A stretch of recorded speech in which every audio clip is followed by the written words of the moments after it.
नमस्कार, बहुत स्वागत है आप सभी का। न्यूज़ 18 का डिजिटल प्लेटफॉर्म देख रहे हैं आप। मैं हूं आपके साथ पूजा सचदेवा। भारत पाकिस्तान के बीच जो तनाव की स्थिति रही, उसमें एक बात साफ हो गई कि कौन भारत के साथ खड़ा है और कौन दुश्मन देश के साथ। मतलब पाकिस्तान के साथ, यानी कि कौन अपना है और कौन पराया। किसने विश्वासघात किया? तुर्की और अजरबैजान, ये दो ऐसे देश हैं जिन्होंने खुलकर पाकिस्तान का समर्थन किया। और यह समर्थन सिर्फ बयानों से, यानी कि सिर्फ शब्दों से नहीं था, यह समर्थन हथियारों से भी था, यह समर्थन ड्रोन से भी था।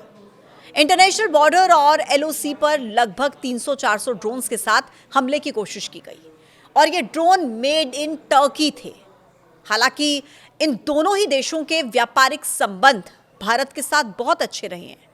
तुर्की के साथ तो भारत ने हमेशा दोस्ती भी निभाई है, फिर चाहे वो कोरोना काल हो या फिर तुर्की में भूकंप से हाहाकार।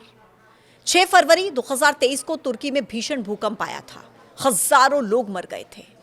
उस समय भारत ने तुरंत ऑपरेशन दोस्त शुरू किया, राहत सामग्री, मेडिकल सप्लाई और रेस्क्यू टीम भेजकर यह जताया कि इंसानियत सबसे ऊपर है। इसी तरह कोविड काल में भारत ने वैक्सीन की मदद हो या जरूरी दवाओं की मदद, वो की तुर्की के लिए। लेकिन तुर्की ने क्या किया?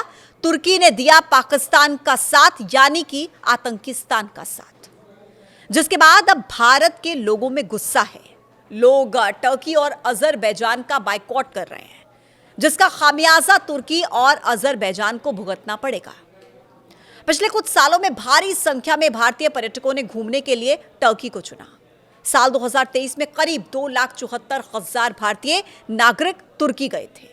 साल 2024 में तुर्की जाने वाले भारतीय पर्यटकों का यह आंकड़ा बढ़ गया और 3.5 लाख तक पहुंच गया, जिससे तुर्की को $291.6 मिलियन की आमदनी हुई, $291.6 मिलियन। अजरबैजान में साल 2023 में भारत से 1,17,302 से ज्यादा पर्यटक पहुंचे। साल 2022 से अगर इसका कंपैरिजन करें तो दोगुना था पर्यटकों का पहुंचने का सिलसिला। फिर साल 2024 में 2,43,000 भारतीयों ने इस देश का दौरा किया, इस देश में घूमने के लिए गए या अलग अलग पर्पस से वहां पर गए थे, जिससे इस देश को $308.6 मिलियन की आमदनी हुई, $308.6 मिलियन। लेकिन 2025 में तुर्की और अजरबैजान ने पाकिस्तान का समर्थन करके भारतीयों को अपने खिलाफ कर लिया है। भारत के नागरिकों में गुस्सा है और इसका सीधा असर दिखा है तुर्की और अजरबैजान जाने वाली फ्लाइट्स की बुकिंग में। लोग जमकर इन दोनों देशों की प्लान की गई अपनी यात्राओं को कैंसिल कर रहे हैं। ट्रैवल वेबसाइट मेक माई ट्रिप के हिसाब से इन दोनों ही देशों के लिए बुकिंग में करीब 60% की गिरावट आई है और कैंसिलेशंस भी बढ़ गए हैं। हालांकि आपको पता है कि तुर्की को अभी से इसका खतरा हो रहा है कि अगर भारत के लोगों ने बॉयकॉट किया तो बड़ा नुकसान हो जाएगा, अर्थव्यवस्था में बड़ा नुकसान हो जाएगा, आमदनी में बड़ा नुकसान हो जाएगा। और इसीलिए टर्की पर्यटन विभाग की तरफ से एक लेटर जारी किया गया। कहा कि भारत के पर्यटक जैसे पहले तुर्की आते थे अब भी वैसे ही आए, कुछ नहीं बदला है। हम आपके कंफर्ट का, आपकी सेफ्टी का पूरा ख्याल रखेंगे। लेकिन भारत के लोग कह रहे हैं नहीं, हम नहीं आएंगे। और सोशल मीडिया पर आप देखिए, बायकॉट तुर्की, बायकॉट अजरबैजान, बायकॉट तुर्की एंड अजरबैजान, ये सब कुछ वहां पर आपको देखने को मिलेगा। ये एक आप देखिए अभियान सा चल रहा है। तुर्की के साथ भारत का बड़ा कारोबार है। भारत और तुर्की एक दूसरे से कई जरूरी सामान खरीदते हैं, बेचते हैं।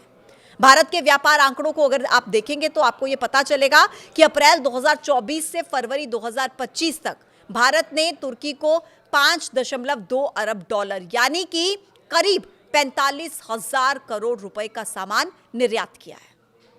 अगर आयात की बात करें तो तुर्की से भारत ने अप्रैल 2024 से फरवरी 2025 तक $2.84 अरब, यानी कि करीब 24.4 हजार करोड़ रुपए का सामान आयात किया था।